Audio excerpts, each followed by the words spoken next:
Nations today are grappling to overcome riots and protests that wage war against the foundations of our society.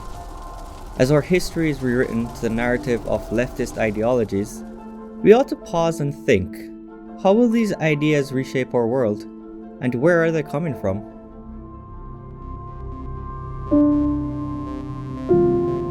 Karl Marx, a scholar and an activist alongside his fellow German philosopher Friedrich Engels, wrote the Communist Manifesto published in 1848. The core beliefs of this pamphlet have gained numerous followers over the years.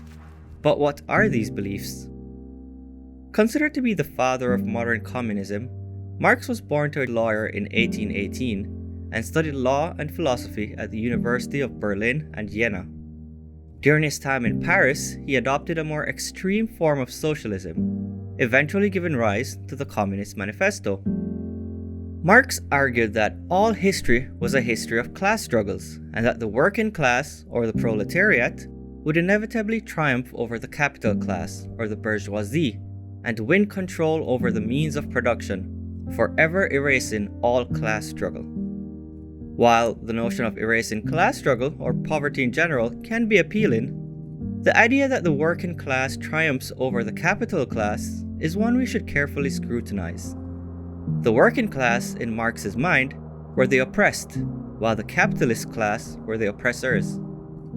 A violent revolution in which the workers rise up against the middle or upper classes is seen as an inevitable part of achieving a pure communist state.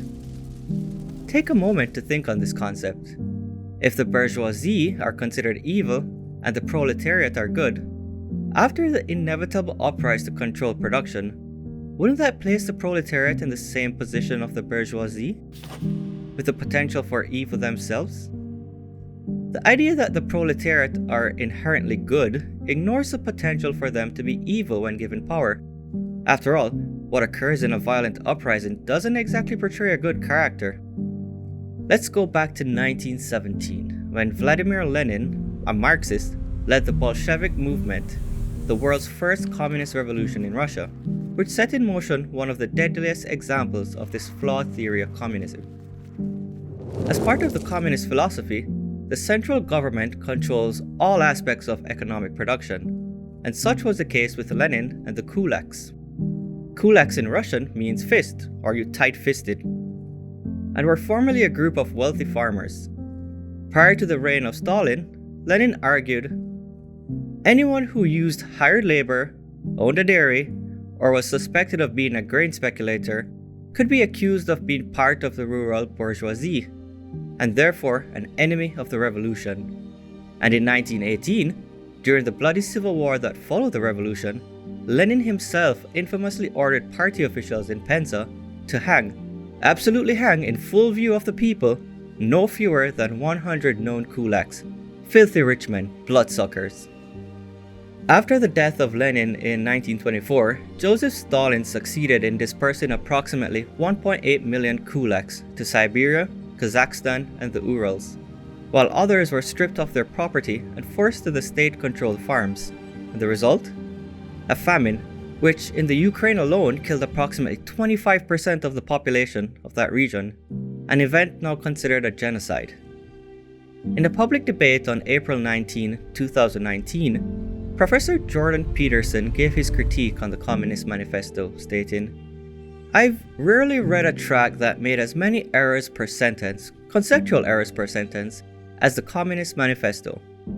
Peterson goes on, and so, what I tried to do when trying to read the Communist Manifesto was to separate the wheat from the chaff, and I'm afraid I found some wheat, yes, but mostly chaff. Today, over 100 years after the Revolutionary Communist Manifesto was published, we see the same ideologies present in the background of the riots and protests that inundate the news in North America and Western Europe. Historic statues are defaced and toppled as the oppressed seeks justice over the oppressors. In fact, the co-founder of one of the movements that led to one series of riots describes herself as a trained Marxist, making clear the movement's rooted philosophy. Now, while these movements on the surface may purport to be inherently good, Marxist and neo-Marxist ideologies are ones that promote violence and leave a devastating historical track record of death and suffering. In the famous words of George Santayana, those that fail to learn from history are doomed to repeat it. If you liked this video, please like, comment, and subscribe. And for more content like this, please visit our website at tomorrowsworldviewpoint.org.